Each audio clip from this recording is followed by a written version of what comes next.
Hello students, welcome to Vipin Sharma Physics channel. And right now I'm going to discuss in this next lecture of momentum. A simple problem, not difficult. हमारी कोई भी problem difficult नहीं होगी, simple ही होगी. Problem pick करने की कोशिश करना. पहले स्टेटमेंट को.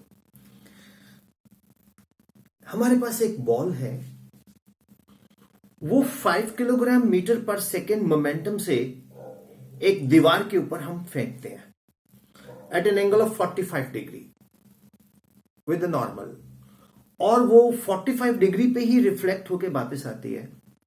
तो बताइए उसका मोमेंटम कितना चेंज होगा. अब मैं इसको स्टेटमेंट मैंने लिखा है. आप लोगों के क्लास में आने से पहले मैं जल्दी आ गया था, मैंने नोट कर दी. तो a ball moving with momentum 5 kilogram metre per second. देख रहे ना, 5 kilogram metre per second strikes the wall, दीवार, at an angle of 45 degree and is reflected at same angle. Find the change in momentum. तो हमारे पास एक गेंद है, उसको हम दीवार पे मारते हैं 45 डिग्री एंगल पे, और वो रिफ्लेक्ट होके 45 डिग्री पे ही वापस आती है. तो बताइए कितना मोमेंटम चेंज हुआ. अब इस क्वेश्चन को करने के लिए सबसे पहले हम करेंगे क्या, ये दीवार बना लेंगे हम ऐसे. ठीक है, तो here we construct a wall. ठीक है, फिजिक्स में देखो 1 सेकंड में बॉल बन जाती है. ठीक है, तो अब ये बॉल है. अब ये गेंद 5 किलोग्राम मीटर पर सेकंड से आके स्ट्राइक करती है यहां, और 45 डिग्री पे, और ये 45 डिग्री पे ही क्या कर जाएगी, रिफ्लेक्ट कर जाएगी. तो ये मोमेंटम है P1, और ये रिफ्लेक्ट होके मोमेंटम क्या आ गया, P2. करेक्ट. सो स्टूडेंट्स, हमने क्या फाइंड आउट करना है, चेंज इन मोमेंटम. अब न्यूमेरिकल करने का कॉन्सेप्ट क्या है, यूएसएस. ये विपिन सर के स्टेप्स होते हैं. USS understanding of statement. Then AOC application of concept. पहले क्या आएगा, यूएसएस अंडरस्टैंडिंग ऑफ स्टेटमेंट. अपनी लैंग्वेज में उसको समझो. हमारे पास एक बॉल है, उसको हमने दीवार पे मारा 45 डिग्री नॉर्मल से, और वो 45 डिग्री पे रिफ्लेक्ट होके बॉल वापस आई. तो बताओ उसका चेंज इन मोमेंटम क्या है. अब ऐसे स्टेटमेंट दिमाग में हमारे घूमना चाहिए, बिना देखे में पता यार. किसी यार ये न्यूमेरिकल है यार, एक दीवार पे गेंद को मारा हमने 45 डिग्री नॉर्मल पे, और 45 डिग्री पे रिफ्लेक्ट होके आई. तो बताओ उसका चेंज इन मोमेंटम क्या है. अब चेंज क्या होती है, चेंज होती है final momentum minus initial momentum. Change क्या होती है, final momentum minus initial momentum. इसको हम क्या बोलते हैं, चेंज बोलते हैं. क्या बोलते हैं, समझ रहे हो ना, final momentum minus initial momentum. तो उसको हम लेंगे डेल्टा पी. अब फाइनल मोमेंटम क्या है, P2,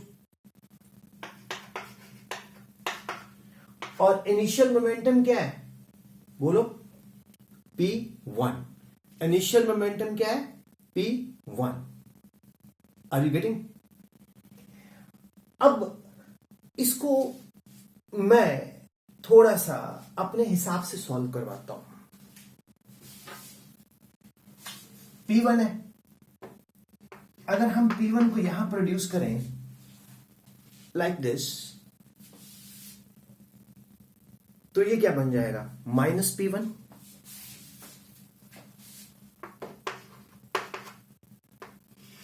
और this is A, B, C, this is D.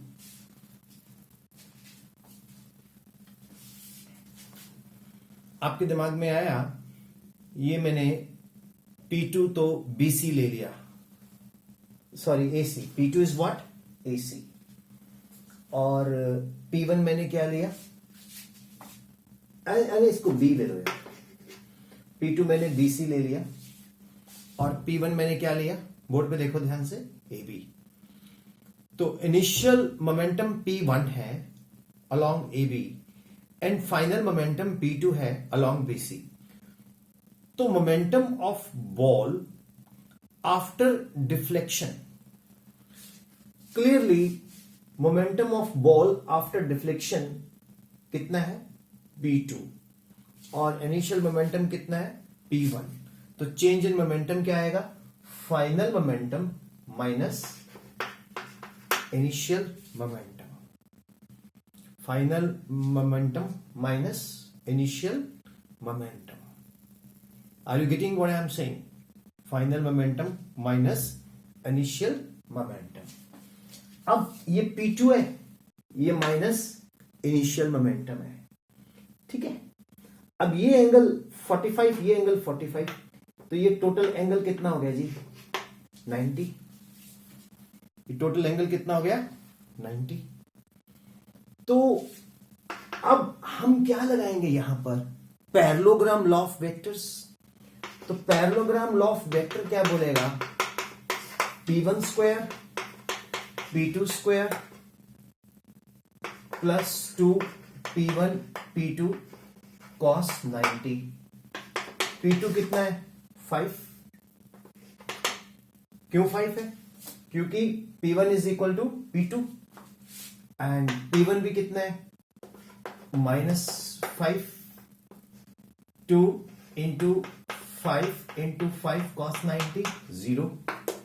तो ये कितना आ गया, 5 square that is 25 minus 5 square that is 25 under root of 50। तो ये आ गया हमारे पास 7.1 kilogram metre per second. Interesting.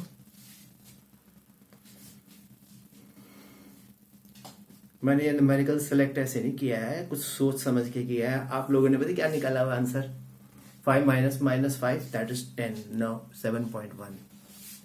मेरे बच्चों ध्यान से सुनो, ये हमारे पास P1 आ रहा है, बट P1 को हम रिफ्लेक्ट करेगा 45 पे, जैसे स्टेटमेंट में दिया P2 आया, तो P1 और P2 के बीच में एंगल कितना आया, 45 and 45 90। Got it. Of course ये जो हमारे पास चेंज इन मोमेंटम है वो कौन रिप्रेजेंट कर रहा है, DC, that is P2 minus P1। लेकिन P2 एंड P1 के बीच का एंगल कितना है, 45 एंड 45 90।